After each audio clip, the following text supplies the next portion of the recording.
मोक्षमार्गस्य नेतारं भेत्तारं कर्मभोभृतां ज्ञातारं विश्वतत्त्वानां वन्दे तद्गुणलब्धये। वीरं प्रणम्य भववारिनिधि प्रपोतम् उद्योदिताखिलपदार्थमनल्पपुण्यम् निर्वाणमार्गमनवद्यगुणप्रबन्धम् आत्मानुशासनपदं प्रवरं प्रवक्षे। लक्ष्मीनिवासनिलयं विलीनविलयं निधाय हृदि वीरम् आत्मानुशासनमहं वक्षे मोक्षाय भव्यानाम। अंतिम शासन नायक 1008 भगवान महावीर स्वामी की जय। द्वादशांग श्रुत देवी की जय। स्वाध्याय कक्ष संपेपर्यंत आपणा सर्वांना चतुर्विध आहाराचा त्याग असणार आहे। आत्मानुशासन ग्रंथ आपण बघतो आहे आणि या ग्रंथामध्ये काल आम्ही बघितलं की गुणभद्र आचार्यांनी या शरीराला कारागृह म्हटलेलं आहे। कारागृहामध्ये जशी अनेक प्रकारची बंधनं असतात त्याप्रमाणे या जीवाला देखील अनेक प्रकारची या शरीरावर बंधनं आहे।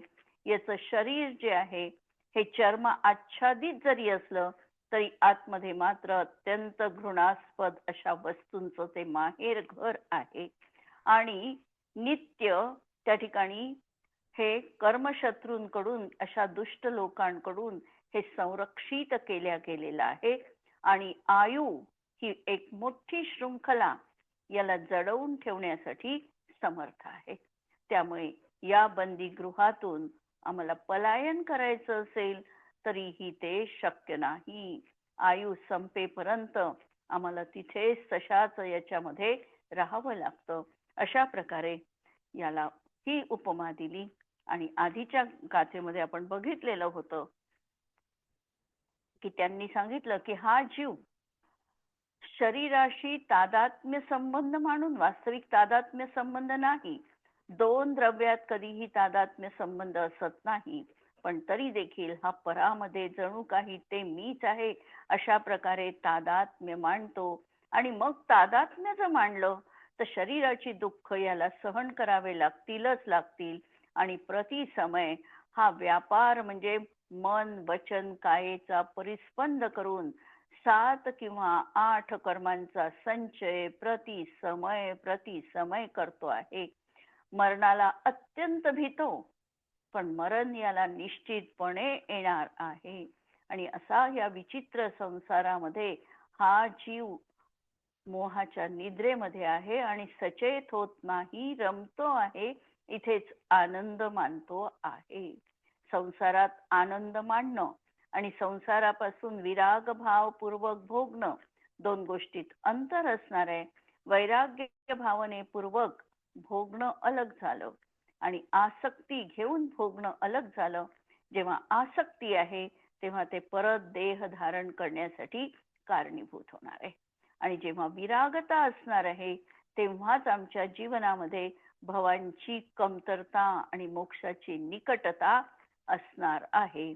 म्हणून आम्ही चिंतन काय करायचं या अनुषंगाने आम्ही बघितलेलं होतं की गाथा तर आम्ही वाचू, गाथाचा अर्थही समजून घेऊ, पण त्या गाथेच्या माध्यमातून आचार्य महान संदेश आम्हाला देऊ इच्छितात की आजपासून तू हे समज की माझी ही मोह निद्रा म्हणजे माझ्या जीवनातला मोह कसा क्षीण होत जाईल, हा कसा नष्ट करता येईल याचा उपाय आम्हाला जीवनात करायचा आहे। आणि ज्या बंदीगृहामध्ये मी अडकलेलो आहे त्या बंदीगृहातून मला सुटायचं आहे, परत हा देह मला मिळायला नको, अशा प्रकारची भावना जीवनामध्ये भावायची आहे। यानंतर आचार्य सांगतात की ठीक आहे, शरीर आम्हाला साथ नाही देणार, शरीराची अशी परिस्थिती आहे, पण जे घरामध्ये आमचे सगळे सोयरे आहे, घर कुटुंबीजन आदी आहे, हे तर आमच्यावर प्रीती करतात आणि मी पण त्यांच्यावर प्रीती करतो, तर या संबंधात आचार्य परत सांगतात आहे शरणम शरणं वो बन्धमूलं चिरपरिचितदारा द्वारमापद्गृहाणां विपरिमृशत पुत्रा शत्रवः सर्वमेतत् त्यजत भजत धर्मं निर्मलं शर्म कामा. आम्हाला असं वाटतं की आम्ही घर आमचं एवढं सुंदर बांधलेलं आहे की याच्यामध्ये आमच्या इच्छेशिवाय कुणीही प्रवेश करू शकत नाही. असा अभेद्य कोट किल्ला, अशी सुरक्षितता आम्ही आमच्या घराच्या सभोवती निर्माण केलेली आहे. एक पक्षी देखील इथे पंख मारू शकत नाही अशा प्रकारची सुविधा आणि संरक्षिता आम्ही आमच्या घरामध्ये केलेली आहे. आचार्य सांगतात, तू कितीही अशा प्रकारे धर्म म्हणजे घर तुझं सुरक्षित कर, त्याच्यामध्ये कुणी प्रवेश करणार नाही अशा प्रकारे अभेद्य असा तुझा गड असू दे, परंतु त्या ठिकाणी हे घर देखील मृत्यू आला तर तुला शरण देऊ शकत नाही. मृत्यू तुझ्या घरातही तुझ्या परवानगी शिवाय येणार आहे.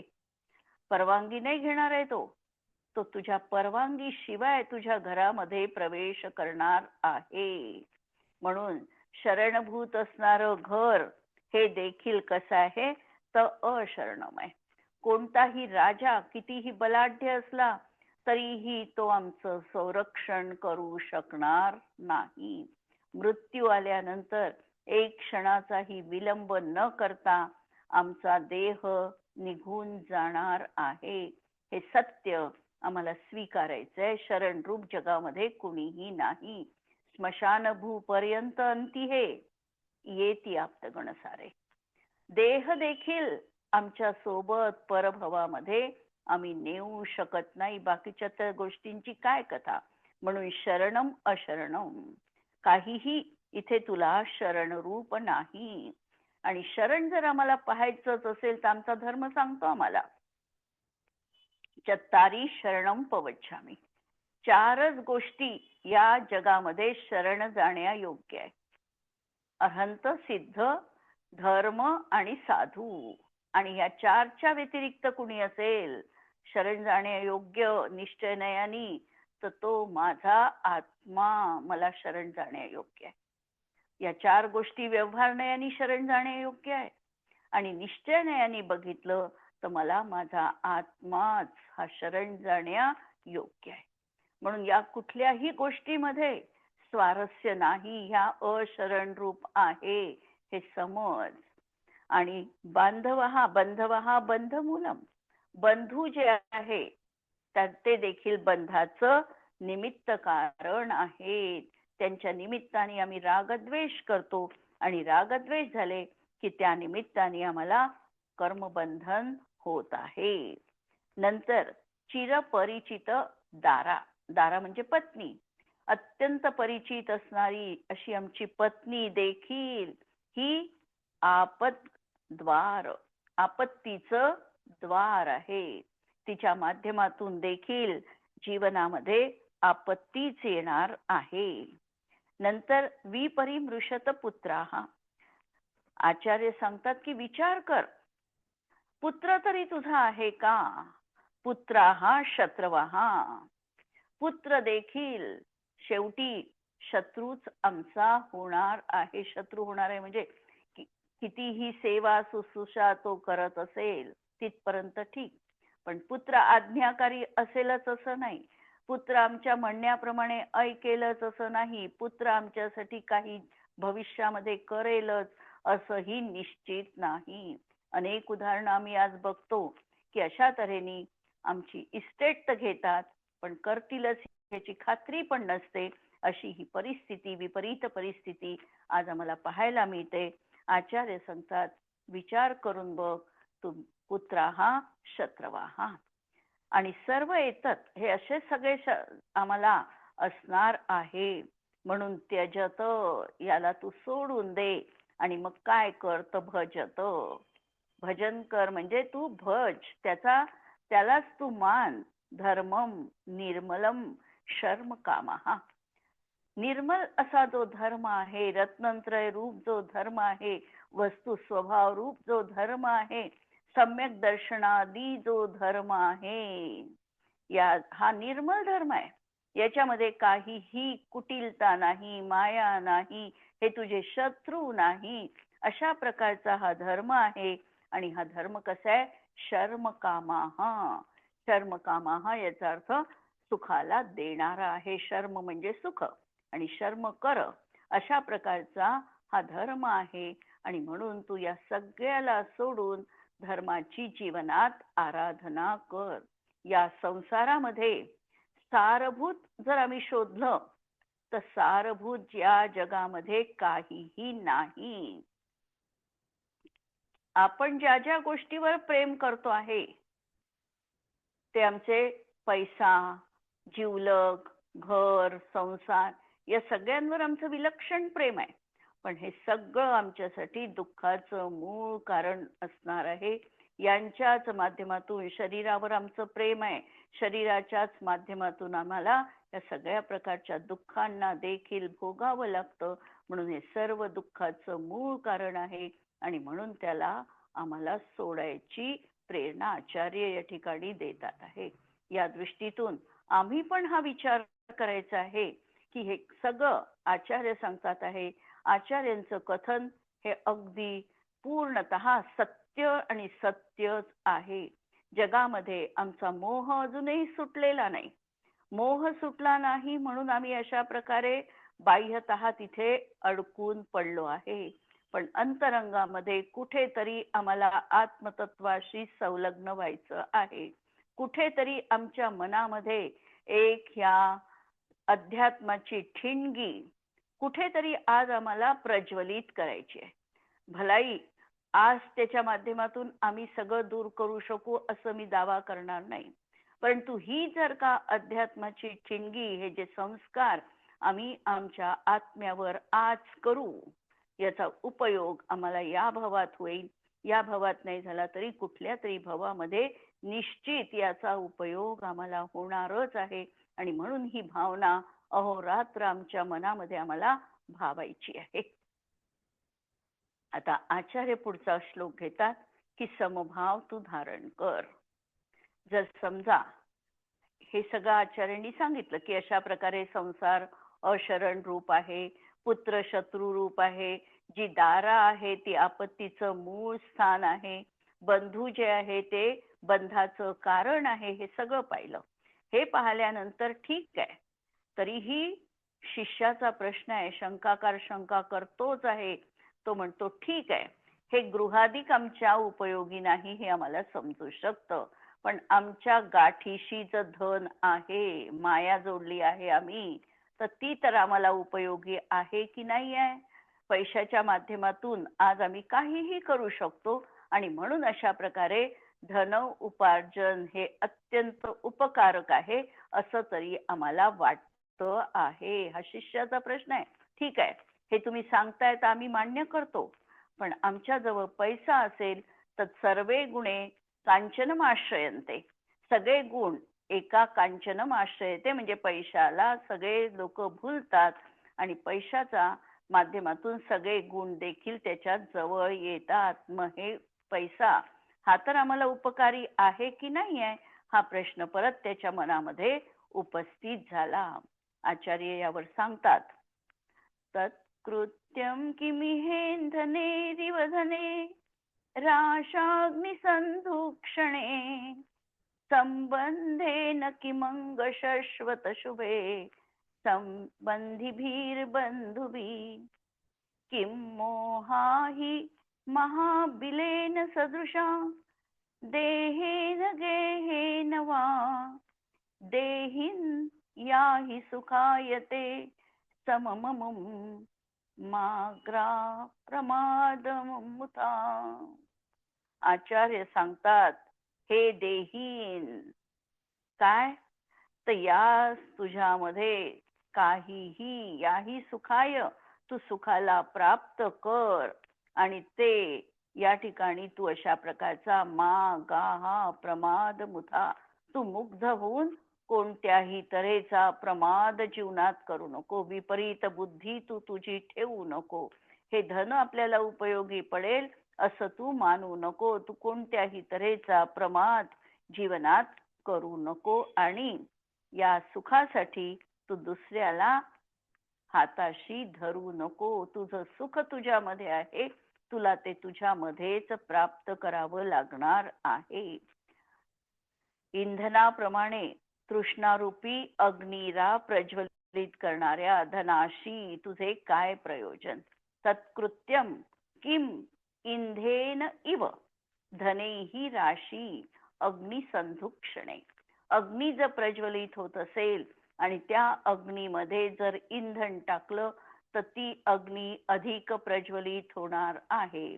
त्याप्रमाणे हे जे धन आहे हे धन देखील तुझ्या इच्छारूपी अग्नीमध्ये टाकलं तर ती तृष्णा म्हणून तुझ्या समोर येणार आहे. म्हणजे त्या इच्छा तृप्तीच्या माध्यमातून किंवा धनाच्या माध्यमातून तुला शांती न मिळता उलट तू संतप्त होणार आहे. तुझी तृष्णा अधिक वाढणार आहे. मध्यंतरी उदाहरण दिलं होतं, तहान लागली आहे आणि जर एखाद्याने बर्फाची डली आपल्या तोंडामध्ये ठेवली तर तहान जशी दुप्पट वेगाने वाढते. आपल्याला माहिती आहे, आईस्क्रीम खाल्लं की नंतर हमखास तहान लागते, कारण थंड वस्तूंनी आमची तहान प्रदीप्त झालेली आहे. त्याप्रमाणे धनराशी जर आम्ही आमच्या जीवनात असेल आणि आम्ही म्हटलं याच्या माध्यमातून आम्हाला पाहिजे ती वस्तू मिळवू आणि समाधान शोधू, तर आचार्य सांगतात वस्तूच्या माध्यमातून समाधान मिळते ही पहिली तुझी कल्पना तिथेच चुकीची आहे. आणि पैशानी सगळं काही मिळतं हे देखील चुकीचं आहे. उलट पैशाच्या माध्यमातून तुझी ही इच्छा अधिक भडकून तिला एखाद्या ज्वालेचं, तृष्णेचं अशा प्रकारचं रूप त्या ठिकाणी आलेलं आहे. काय फायदा तुझ्या त्या धनाचा हे सांगतात. किंवा जेव्हा आम्ही इहलोक सोडून जाऊ तेव्हा पैसा आमच्या उपयोगी पडू शकत नाही. हजारो करोडोपती आम्ही बघितले आहे, अब्जोपती सगळे बघितले आहे. प्रत्येकाजवळ एवढी धनाची राशी होती, पण अंत्यसमयी एकही पैसा उपयोगात येऊ शकत नाही. म्हणून या धनाशी आमचं म्हणजे आत्म्याचं काय प्रयोजन असणार आहे. आत्म्याला तृप्ती कधीही धनाच्या माध्यमातून मिळणार नाही. हे सत्य आचार्यांनी उजागर केलं.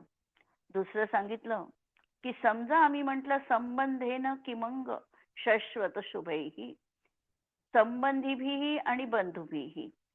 तर हे जे काही आहे आमचे संबंधी, नातेवाईक किंवा बंधुजन हे देखील कसे आहे तर हे पापालाच कारणीभूत आहे. यांच्याशी संबंध ठेवल्याने आमचं कोणतं चांगलं होणार आहे. यांच्याशी संबंध आम्ही ठेवल्यामुळे म्हणजे यांच्यामध्ये आम्ही संबंध ठेवणं याचा अर्थ यांच्यामध्ये अतिरिक्त मोह जर आम्ही केला तर. या ठिकाणी संबंध दोन तऱ्हेने घ्यायचा. आचार्य उपदेश देतात आहे तो निश्चय नयाने देतात आहे. जिथे निश्चय वापरायचा त्या ठिकाणी निश्चय लावायचा, पण याचा अर्थ असा नाही की आम्ही तुटक वागायचं, हा पण याचा अर्थ नाही आहे. पण अतिरिक्त जो मोह आहे आमचा आणि अतिरिक्त विश्वास जो आहे, हा अतिरिक्त विश्वास न ठेवता आम्हाला त्यांच्याशी पण आदरयुक्त व्यवहार तर ठेवायचा आहे, पण त्यांच्यामुळे माझा काही फायदा होईल अशा प्रकारचा तिथे व्यवहार बघायचा नाही. म्हणून यांच्याशी माझं काहीही प्रयोजन नाही. निश्चय नयाचं हे कथन आहे, हेही पहा. आणि तिसरं सांगितलं की मोह अही, अही म्हणजे साप, आणि महाबिलेन सदृशा, ह्या मोहरूपी सापाच्या अशा महाबिलेन म्हणजे दीर्घ बियाप्रमाणे शरीर आहे किंवा गेह, देह आणि गेह, शरीर आणि घर, याच्याशी सुद्धा तुला काहीही प्रयोजन नाही. कारण हे तर काय आहे, घर किंवा देह हे ह्या दोन्ही गोष्टी आमच्या मोहाच्या निमित्त कारण आहे. मोह वाढविण्यासाठी या दोन गोष्टी आम्हाला जबाबदार आहे. देह आणि कुटुंब. या दोन गोष्टीमुळे आमचा मोह देखील नित्य वाढत आहे. आणि आचार्य सांगतात ही मोहाची ग्रंथी अशी आहे, एकदा जर ती ग्रंथी वाढली तर ती विषवेलाप्रमाणे पसरत जाते. ही ग्रंथी ज्या समयात उत्पन्न होणार आहे त्या समयात त्याला छेद दिला तरच आम्हाला मोह आमच्या जीवनातून नष्ट होऊ शकतो. म्हणून या मोहाला आम्हाला जर संपायचं असेल तर वारंवार वारंवार आम्हाला हे संस्कार करावे लागतील. तसेही आम्ही ज्या वेळेला शांती मंत्राचा पाठ करतो, शांती मंत्र म्हणतो आणि शांती मंत्रात म्हणत असताना हे सगळं म्हणतो, कर्माष्टकम छिंद छिंद बिंद बिंद सर्व शत्रू भावम, म्हणजे हे जे काही आमचे विपरीत भाव आहे, जिथे जिथे आमचा मोह अडकून पडलेला आहे त्या सगळ्या भावांना आम्हाला छेद करायचा आहे. त्याचा अर्थ आम्ही समजून घेत नाही. शांतीपाठाचा अर्थ आम्हाला वाटतं शांतीपाठामध्ये सगळी याचना केलेली आहे. याचना नाही केली. आमचे जे विभाव भाव आहे हे विभाव भाव किती त्रासदायक आहे आणि या विभाव भावांना आम्हाला काढून त्या ठिकाणी सुंदर भावांना, शुभ भावांना असं पहिल्यांदा आम्हाला प्रेषित करावं लागणार आहे. पहिल्यांदा तर अशुभ भाव जे अनादिकालापासून आमच्या अंतरंगामध्ये ठाण मांडून बसलेले आहे, त्यांचं सिंहासन अटळ आहे, त्याला पहिल्यांदा हलवावं लागेल. आणि या मंत्रांच्या माध्यमातून, या संस्कारांच्या माध्यमातून त्यांची सत्ता हळूहळू संपुष्टात आणावी लागेल. ही सत्ता एकदा संपुष्टात आली, आमची मनाची पाटी त्या ठिकाणी निर्मळ झाली की त्या निर्मल पाटीवर पुन्हा आम्हाला अक्षर गिरवावे लागेल. कोणते? शुभम भवतुचे. हे आमच्या जीवनात अशा प्रकारे घडो, अशा प्रकारे राहो, अशा प्रकारची भावना तिथे व्यक्त करावी लागेल. म्हणून आचार्य सांगतात की अशा याप्रमाणे आम्हाला मोहाचा संस्कार जीवनात पुसायचा आहे आणि सुखाचं निमित्त तृष्णेपासून सुटका करून शांतीला प्राप्त व्हायचं आहे. या ठिकाणी व्यर्थ तू प्रमाद करू नको मा गाहा प्रमाद मुथा.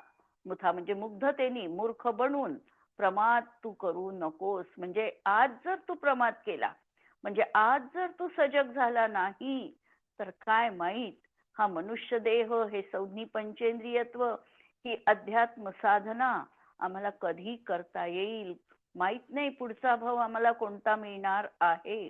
कदाचित संज्ञी पंचेंद्रियत्व नाही मिळालं तर आम्ही आत्म्याचा विचार पण करू शकणार नाही. कदाचित जिनमंदिर नाही मिळालं तर आम्ही देवदर्शन पण करू शकणार नाही. आणि म्हणून आज जे काही आम्हाला प्राप्त झालेलं आहे त्याच्यामध्ये आम्ही स्वतःला अत्यंत भाग्यशाली मानलं पाहिजे. हा या कलशा म्हणजे गाथेचा भाव आम्हाला लक्षात घ्यायचा आहे. समजा आमच्या मनामध्ये कधीतरी हा विचार येत असेल की पहा, मला लहानपणापासून जैन धर्माची शिकवण प्राप्त झाली, किती भाग्य माझं. हा विचार माझ्या मनात यायला पाहिजे. लहानपणापासून माझ्या घराच्या जवळ मंदिर मला मिळालं, दररोज मी भगवंतांचं दर्शन घेऊ शकत होते आहे आणि असंच असावं. हा जो भाव आमच्या, हा अहोभाव आमच्या मनात आमच्या विषयी आला पाहिजे. आम्ही संज्ञी पंचेंद्रियत्व आहोत. आम्ही धर्म श्रवण करू शकतो. आम्हाला अनेक प्रकारच्या आचार्यांच्या गोष्टी ज्ञात आहे. अनेक प्रकारचे स्तोत्र आम्ही पठण पाठण करू शकतो. आमचा वेळ आम्ही एखादा तास तरी धर्मकार्यात घालवू शकतो. हे आमचं जीवनातलं अहोभाग्य समजलं पाहिजे. इथे आम्हाला महिमा येते का, आम्हाला हे सौभाग्य वाटते का, हे आम्ही स्वतःच्या मनाला विचारून पाहायचं आहे. म्हणून आचार्य सांगतात तू आता प्रमाद बिलकुल करू नको. सगळी अनुकूलता जीवनात तुला प्राप्त झालेली आहे. या जीवाला रागादी भाव दुःखाला कारण आहे आणि एक समभाव हेच सुखाचं कारण आहे. तन, धन, मित्र, परिवार, सगळे सोयरे हे सगळं अंततो गत्वा दुःखाचं कारण आहे. यात सुख नाही. आणि जर तू सुख पाहिजे असेल तुला, तर तू निश्चित जीवनामध्ये या सगळ्यांना सोडून आत्मतत्वामध्ये स्थिर हो. समभाव धारण कर. लाभ असेल अलाभ, जसा मी दर्शन पाठामध्ये म्हणतो. काय म्हणतो की सचिंतोपी दरिद्रोपी सचिंतोपी दरिद्रोपी जिन धर्म नुवासिता किंवा जन्मजन्म कृतम पापम है. पहिल्यांदा तर आम्ही म्हणतो की तुझ्या शिवाय जर मला चक्रवर्ती पद जरी मिळत असेल तर मला ते पद नको आहे. मा भुवम चक्रवर्तीपी, मला चक्रवर्तीत्व नको आहे. मला काय हवं आहे, दोन जर आम्हाला सिलेक्शन साठी वस्तू ठेवल्या आणि एकीकडे सांगितलं की तुला चक्रवर्ती पद आम्ही देतो आहे आणि दुसरीकडे सांगितलं की तुला आता जिनधर्म आम्ही देतो आहे, जिनमूर्ती देतो आहे, मंदिराचं सानिध्य देतो आहे. यामधून दोन मधून जर आम्हाला सिलेक्शन करायचं असेल तर आम्ही कशाचं करू. आम्हाला चक्रवर्ती पद नको आहे. म्हणून सांगतात चक्रवर्तीत्व नको, मी सचिंत राहिला म्हणजे मला चिंता असली तर चालेल, मी दरिद्री झालो तरीही चालेल, माझ्या जीवनात विवंचना आल्या तरी चालेल, पण तुझं चरण कमल माझ्या जीवनात निरंतर असू दे. हा भाव आमच्या जीवनात आहे का. लाभ मिळो अलाभ मिळो, जीवन मरण, शत्रू मित्र, राव रंक, आपदा संपदा, या सगळ्यांमध्ये माझी साम्य बुद्धी असू दे. वास्तविक सुख कोणतं आहे. वास्तविक सुख तर तेच आहे की जे आकुलता रहित आहे. आणि आकुलता रहित सुख धनाने प्राप्त होऊ शकतं का, हा मनात प्रत्येकाने विचार करायचा आहे. आज तागायत पर्यंत आम्ही अनेक भव धारण केले, अनेक भावामध्ये आम्ही अशा प्रकारे धनसंपदा जोडली, आम्हाला सुख मिळालं का. कारण ते सुख देणारं साधनच नाही आहे, आकुलता मिटवणारं ते साधनच नाही आहे. आणि म्हणून त्याच्यामुळे सुख मिळू शकत नाही. आणि जितका आम्हाला लाभ मिळत जाईल, जितका पैसा मिळत जाईल, त्या पैशानी आम्हाला संतुष्टी मिळणार नाही. कारण लाभात लोभ प्रजायते, लाभ झाला की आणखी काहीतरी लोभाची प्रक्रिया जीवनात सुरू होते. अशा प्रकारे तृष्णा असेल तर त्या ठिकाणी सुख नाही. शिवाय हे धन अर्जन करण्यासाठी पहिल्यांदा आम्हाला अनेक कष्ट करावे लागले. आमचं आयुष्य पहिल्यांदा धन कमवण्यात गेलं, नंतर धनाचं रक्षण करण्यात, आणि नंतर धन नष्ट होताना तिथे देखील काय झालेलं आहे, आम्हाला दुःखच होणार आहे किंवा आम्हाला कष्टच असणार आहे. आज तर आम्ही असं म्हणू शकतो की आमचं 50 वर्षाचं आयुष्य आम्ही धन कमवण्यात घालवलं, शरीराकडे दुर्लक्ष केलं, कोणत्याही प्रकारची आम्ही शारीरिक सुविधा बघितली नाही. परिणाम हा झाला की 50 नंतर आम्ही जे संचित केलेलं धन आहे ते हॉस्पिटलमध्ये खर्च होऊ शकतो. विचार करायचा आहे धनाला किती महत्व द्यायचं. आणि म्हणून धनाला 10वा प्राण 11वा प्राण म्हटलेला आहे. धनाढ्य पुरुष धनाच्या रक्षणासाठी स्वतःचे प्राण देण्यासही मागे पुढे पाहत नाही. माता पिता शत्रू मित्र कलत्र हेही सुखाचं कारण नाही. भवाब्दी नौकेमध्ये आम्ही म्हणतो, काय म्हणतो, अनुकूलता असेल तर काय आहे, चुलत भगिनीचे चुलत दीरही खायाला जमती. आणि प्रतिकूलता आली तर काय करतो, युक्ती काढूनी पोबारा करती. अशा प्रकारे आमची ही सगळी जीवन परंपरा किंवा संसार हा असा आहे. म्हणून शरीराला इष्ट मानून अभिष्ट आहाराने तू पुष्ट करू इच्छितो, पण हेही सुखाचं साधन नाही. शरीर नाना रोगांची खाण आहे. वेदनाजन्य दुःख, शीर्णता आदी दुःख, आणि या सगळ्यांचा जर विचार केला तर आम्हाला हेच दिसतं की खरं सुख हे साम्य भावामध्ये आहे, समता भावामध्येच खरं सुख असणार आहे. आता पुढे आचार्य सांगतात की लक्ष्मी, ज्या लक्ष्मीवर, ज्या संपदावर तुझा अत्यंत विश्वास आहे, ही लक्ष्मी कशी आहे, ही तरी स्थिर राहणारी आहे का? लक्ष्मीचा फोटो आपण पाहिलाय, सगळ्यांनी पाहिलाय. लक्ष्मीची मूर्ती पण आम्ही बघतो. लक्ष्मीची मूर्ती ही कधीही बसल्या अवस्थेत राहत नाही, असं नसतं, ती कधीही नसते. सदैव ती कमल पुष्पावर उभीच असते. उभी का असते याचा कधी विचार आमच्या मनात आलेला आहे? उभी ती यासाठी आहे की कोणत्याही क्षणी ती निघून जाऊ शकते. सरस्वतीची मूर्ती नेहमी बसलेल्या बसलेली. अवस्थेत आहे, कारण सरस्वती आल्यानंतर, बुद्धी आमच्या जीवनात जागृत झाल्यानंतर ती आमच्या जवळ टिकू शकते. पण लक्ष्मी आली तर टिकेल याची गॅरंटी नाही, कारण ती उभीच आहे. थोडा का आमच्या याच्यामध्ये काही घडलं तर ती निघून जायला, म्हणजे जर आम्ही लक्ष्मी कुणाजवळ टिकते हाही विचार जर आम्ही केला, तर जी सत्यवादी व्यक्ती आहे, न्यायप्रिय व्यक्ती आहे, तिच्या जीवनात टिकते की अन्यायवाला, असत्यवाला आहे त्याच्या जीवनात टिकते? आज तर महान प्रश्न आहे आमच्या जीवनात. पूर्वीच्या काळी आम्ही याचं उत्तर एकांताने देऊ शकत होतो की लक्ष्मी सत्यवादीकडे टिकते, न्यायवाल्याकडे टिकते. आजही तसंच आहे, आजही तसंच आहे.